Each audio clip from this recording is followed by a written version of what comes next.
Namaskar everybody. Welcome to SDIT online classes. I am Dr. P.S. Kosak. This is my lecture number 35 on subject engineering mechanics. This subject belongs to third semester of civil and mechanical engineering. This is my lecture number 35. In this lecture we will be studying about the working stress, factor of safety, and we will solve two numericals. Again, strength of material, I told you earlier, is a subject of mechanical civil engineering, or you can say it is a subject of engineering in which we study the behavior of material, deformable material under the action of applied load. Load can be a force or a moment.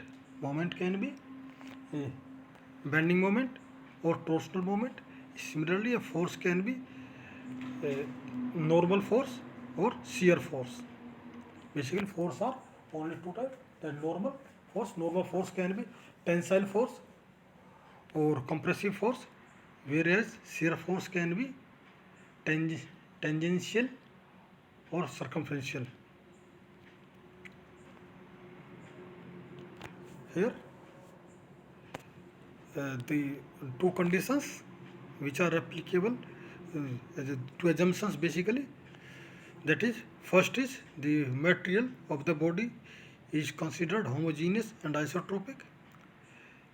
There are no internal stresses present in the material before the application of load. Okay, first of all, why we assume something?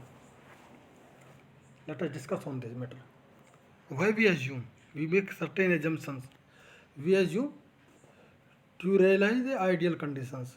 Otherwise, it will be difficult to draw a formula for this, because if we take all the small variables into consideration, that will be difficult for us to draw a formula for the subject or the topic. So here we realize that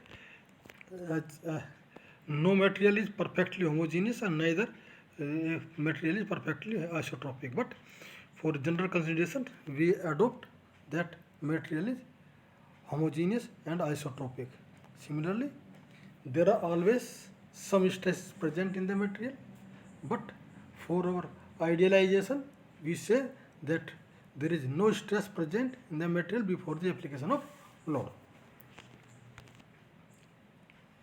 Here is one problem example. Let us say a cast iron link as shown in the figure 4.4 is required to transmit a steady tensile load of 45 kN. Find the tensile stress induced in the link material at section AA and BB. This problem I have taken from the textbook of R.S. Khurmi, that is machine design for mechanical subject. But this is a very nice problem for you also, because simple and dealing your basic criteria. Here consider that this is the link. Here we have to find the stresses here and here, A and BB. Here it is a rectangular section. Here this is a circular section with inner diameter this much and outer diameter this much.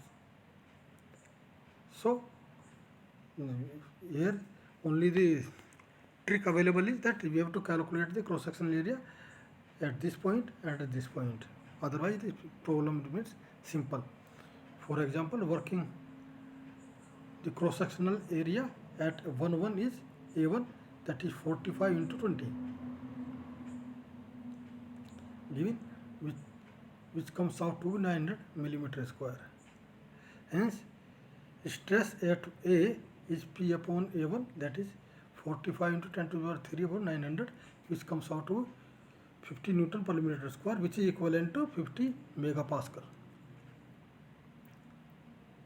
Similarly, tensile stress induced at section BB that is here, where internal diameter is 40 and external diameter is 75 mm, and thickness is 20 mm.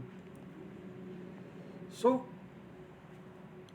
A2 is 20 into 75 minus 40, that is 700 millimeter square. How you calculate this? Like this. See,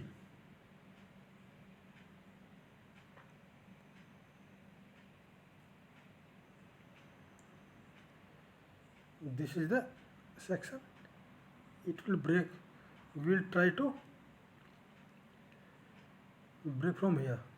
So this thickness is plus this thickness.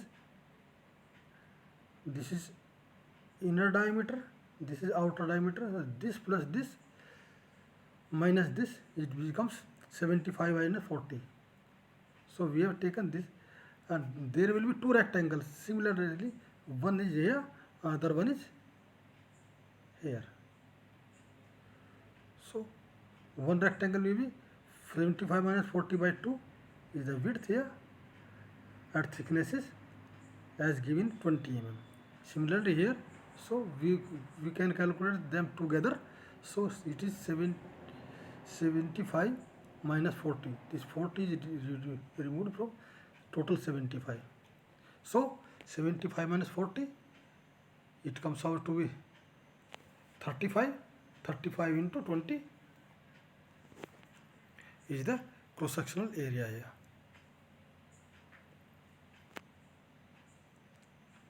which comes out to be 700 millimeter square. And stress at this point BB will be force upon area at point BB, that is 45 into 10 to the 3 upon 700, which comes out to be 64.3 Newton per millimeter square, or 60.3 megapascal. Again, one more problem.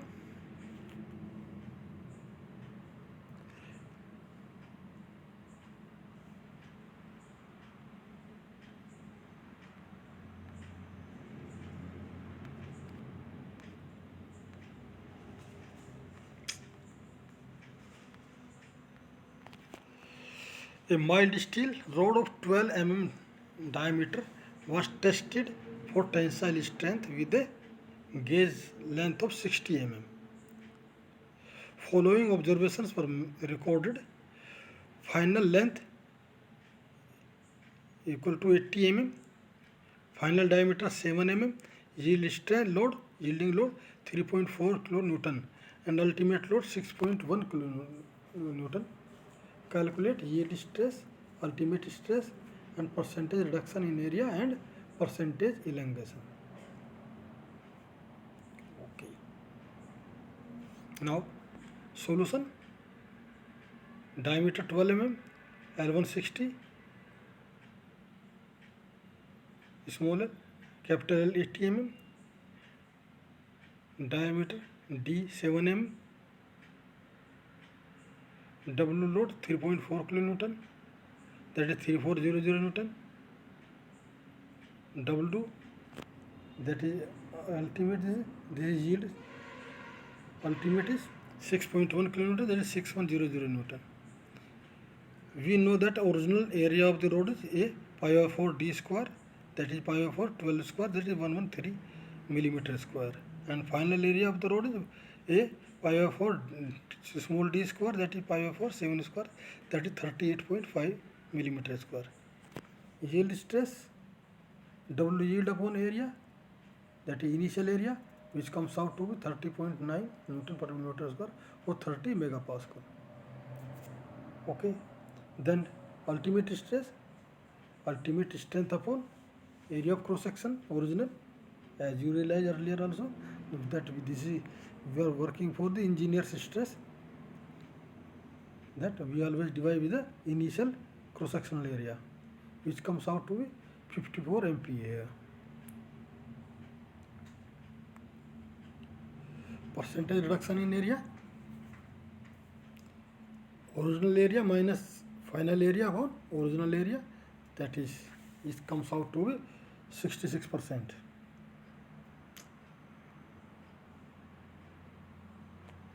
Then percentage elongation,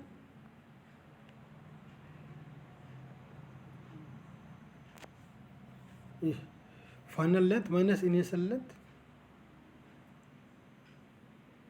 upon final length, that is 80 minus 60 upon 80, that it comes out to 25% here.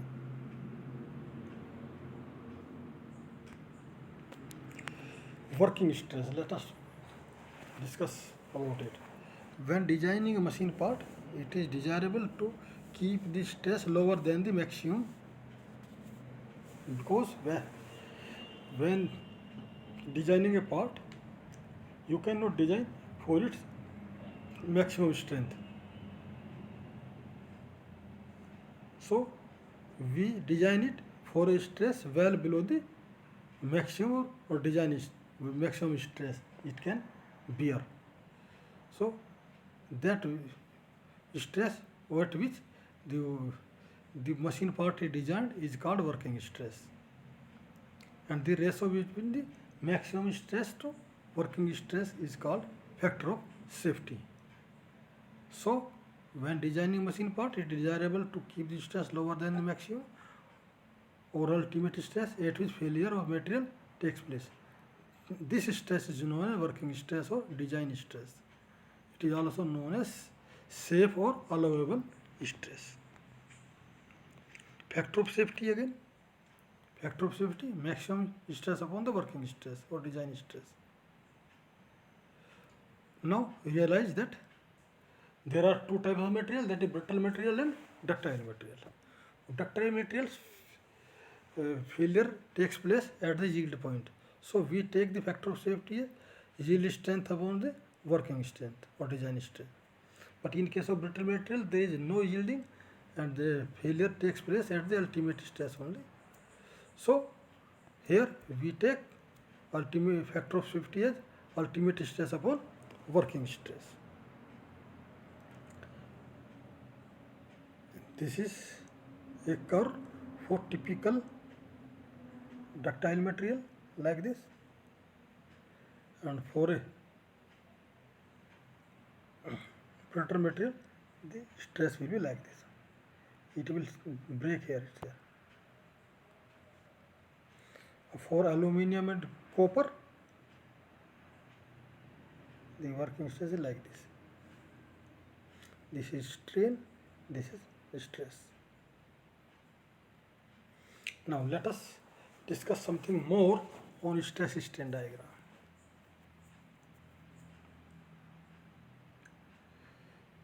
This is basically, okay, let us discuss here itself. The area under this curve, it is the resilience of the area, because here elastic range it is. This is strain hardening range, this is the friction range.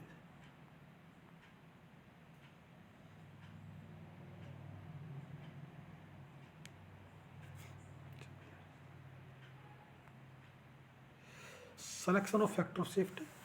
Selection of proper factor of safety to be used depends upon a number of considerations such as materials, mode of manufacture, type of stress, general service conditions, shape of the part. Before selecting a proper factor of safety, and a design engineer should consider the following factors: the reliability of the properties of material and change of these properties during service life, reliability of test results and accuracy of the application of these results to actual machine parts. When we select a part, a material for a part to be manufactured, we have to know the reliability of the property of material and change of these properties during service life when we purchase a part for the raw material from the market. Similarly, that raw material will be coming with some specific tests results So we must know that what is the reliability of these tests. Then reliability of applicable load, that you are designing a part, you, you must be sure that maximum how much load it is going to bear. If you design for lesser load and the machine part takes a load which is more than you designed, then it will fail. Certainly, as extract mode of failure. How much you are certain that the mode of failure will be as you have assumed or as you have presumed. The extent of simplifying assumptions. जो हमने assumption लिए जैसे यही लिया था हमने basically that material is homogeneous, material is isotropic. So how much you can realize on that the material is not preloaded or pre-stressed, it does not have any internal defects, and as you know castings are used to have some defect inside, as blowholes, porosity, slag inclusion. These are many type of impurities which can be present in a casting. Extent of localized stress. Localized stress are generally occurs due to sudden change in cross section, or there is notch there or some holes are drilled there, so they make a local stress concentration rises. So we have to take into consideration extent of initial stresses set up during manufacture, extent of loss of life if failure occurs. For example, if your machine part is to be fitted in an aircraft, and you know aircraft is flying in the air, and if it fails there, then there can be a fatality and killing of number of passengers there. So their factor of safety has to be taken in consideration depending upon the extent of loss of life. For example, another example, the gas cylinders in your household, they are having very dangerous gas, LPG. If they burst on transportation or while loading and reloading or in the house, how much damage they can create. So they are also to be designed for higher factor of safety. The extent of loss of property or failure may occur. Further, there are government guidelines also, for your information, that the crane hooks or this the gas cylinders, for them a specific factor of safety must be given, that is governed by the government regulations. These I will be discussing you when we are taking the meat classes. Thanks for watching this video. References are made from Dr. Engineer Mechanics from Dr. D.S. Kumar and Machine Designer R.S. Kurmi.